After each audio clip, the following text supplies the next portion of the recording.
If you're in around your 30s and you want to be able to get stronger, fitter, faster, hit the gym, lift, run, and not only that, but get in shape and stay in shape, then you need to watch this video. Because if you're in around your 30s, you've probably got more responsibilities. You've probably got a to-do list as long as your arm, you've got work, maybe a family, and that's all above and beyond just trying to simply live life on the whole. Never mind seeing your mates and socialising every now and then as well. Well, in this video, I'm going to walk you through exactly that. How you can hit the gym, lift, run further, run faster, get and stay in shape, and ensure your body and fitness is something that you actually feel proud of. Because let's be honest, a good body and good fitness levels are something that money cannot buy. Now, if you've watched a few of those videos already, you'll probably know that I love a number, so I decided to break this down into 5 simple steps. And as a little side note before we get into it, nutrition is obviously extremely important when it comes to getting and staying in shape, but in this video I've just covered training and I'll keep nutrition to a whole video in itself. Second of all, if you haven't already, then make sure to hit the link below and download your free 30 ways in 30 days to get into better shape and fitter than you have in years. So, 5 simple steps. Neat as hell. Number 1 is quite simple, and that is hit the gym as a minimum 3 times a week. Gym times 3. Now, the gym is going to be super important in getting and keeping you strong, building muscle, looking good, and not just to mention feeling like an absolute boss when you walk out of it. Going to the gym, getting stronger, progressing your weights is going to be super important when it comes not just to getting in shape, but also being able to build muscle. And when you think about it, the more muscle you have, the better a body that you're going to have. If you're to think about comparing 2 different people, both people weigh 75 kilos, 80 kilos, yet one has more muscle than the other, generally the one who's carrying more muscle and has more muscle mass is going to have a better body. Now, don't get me wrong, that doesn't mean that you have to look like a bodybuilder, just like me obviously. But it does mean that hitting the gym, getting stronger, building muscle is going to be super important, especially as you get older. As I've talked about in previous videos, I would probably try and hit the gym 3 to 4 times a week. For some people, 2 might be all that you can manage, but in an ideal world, between 3 and 4 is going to be absolutely perfect. This needs to be realistic for you and something you can be consistent with, so make sure what you pick is realistic.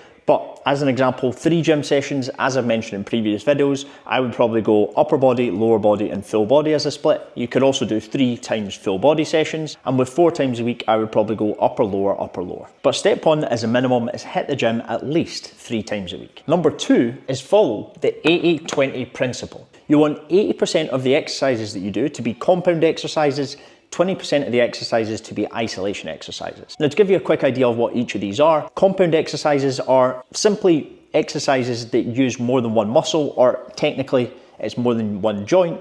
Isolation is simply working one muscle or one joint. As an example, compound exercises will be things like squats, deadlifts, shoulder press, pull-ups, rows. Isolation exercises will be things like bicep curls, tricep extension, hamstring curl, leg extension, calf raises, and I could go on, but as I say, you want 80% of the exercises to be compound, 20% to be isolation. The reason for this is that compound exercises are going to give you more bang for your buck. You're going to be working your muscles more efficiently, you're going to have to spend less time in the gym, do less exercises, you're going to get stronger, and you're actually going to get way more out of your sessions. As a really simple framework you can follow, I would try and do 4 compound exercises and 2 isolation exercises in each gym session. Over the coming weeks, I'm actually going to be giving you some free workouts that you can go and try, so make sure to keep an eye out for them. But in the meantime, just think about 80% compound, 20% isolation. Number 3 is progressive overload. Progressive overload sounds very complicated, but actually it's simple. Progressive overload is one of the things that I see very commonly missed, especially with people in around their 30s. Progressive overload is essentially progressing your numbers week on week on week. In the gym, that's going to be lifting a heavier weight, lifting more reps, or even things like doing an extra set, working with less rest. With running, that might be running faster, running further, bringing down your rest periods, running the same times with less rest. There's many ways to progress with your training, but progressive overload is going to be super important. As a general rule of thumb, something that I work with my clients to do is make sure that in the gym, they're progressing their reps by at least 1 rep per week, or progressing their weight by between 2 and 4%. To make this even more simple, adding a rep or 2 each week means that you're doing more reps over time, therefore you're lifting more total weight, therefore you're getting stronger and putting stress on your body to change. Or rather than thinking about percentages when it comes to adding weight, simply try and add 1 to 1.25 kilos each side of the bar each week. One little hack that I use with my clients is rather than using set reps, I will use rep ranges. So that might look something like 8 to 10 reps, meaning you'd start with a weight that you can lift for 8 reps, build up to 10 reps. Once you can do 3, 4 sets of 10, you then add weight, go back to 8 and repeat the process. Exactly the same thing goes for running. As an example, if you're doing intervals, that might be trying to bring your pace down week on week on week. It might be adding a little bit of distance each week. It might be adding a little bit of time, but whatever it is, you want to ensure that you're progressively overloading your training week on week on week. This is what actually forces your body to adapt. Number 4 is run 1 to 2 times a week. Now I've covered running a fair bit across the videos that I've already recorded, so make sure to go back and have a look through them. But if you're someone in around your 30s, then running is going to be super important to give you some sort of cardio that's going to allow you to stay fit. Now don't get me wrong, I'm a big fan of hitting the gym, getting stronger, building muscle, but in my opinion, you should be doing some form of cardio, and I just love running. Some form of cardio is going to be essential, especially if you're in around your 30s, for general health, general fitness, and to ensure you've still got it. Because if you don't use it, you'll lose it. Like I said at the start of the video, 1 to 2 weeks will be plenty for most, especially if you're trying to match that with the gym. So if you can train 4 times a week, I'd probably do 3 gym and 1 run, unless you've got specific sort of running goals and you want to do 2 and 2. If you can train 5 times a week, I would probably do 3 and 2, or actually 4 gym sessions and 1 run if you wanted to be able to build a little bit muscle and focus more on that.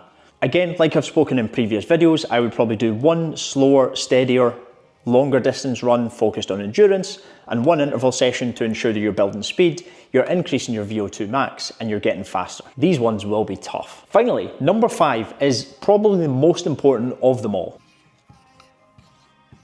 Be consistent. We all know a missed gym session or a bad session isn't the end of the world, but it's so easy to let that spiral, especially when you've got work, family, social events, weddings, holidays, maybe even funerals. It's easy for that stuff to get in the way and cause you to be inconsistent. But one of my favourite things to think about is progress beats perfection, and that the people who are in shape and can stay in shape year round don't focus on being occasionally great, and they focus on being consistently good. What does that mean? That means that I would rather spend 12 to 24 weeks focused on being consistently good rather than spending 4 weeks being occasionally great. The all or nothing mindset is something that I see a lot of people slip into, and a really good way to counteract it is rather than thinking about switching the lights on and off, think about how you can dim them up and down depending on what you've got on. For example, if you're used to doing 5 sessions a week and focused on doing 4 gym sessions and 1 run, yet you've got more on, can you go through a period of 1, 2, 4 weeks where you're just focused on doing 3 gym sessions and that's it? This is the secret to consistency, because consistency won't look the same week on week on week, and often what causes inconsistency is having unrealistic expectations. So there you go,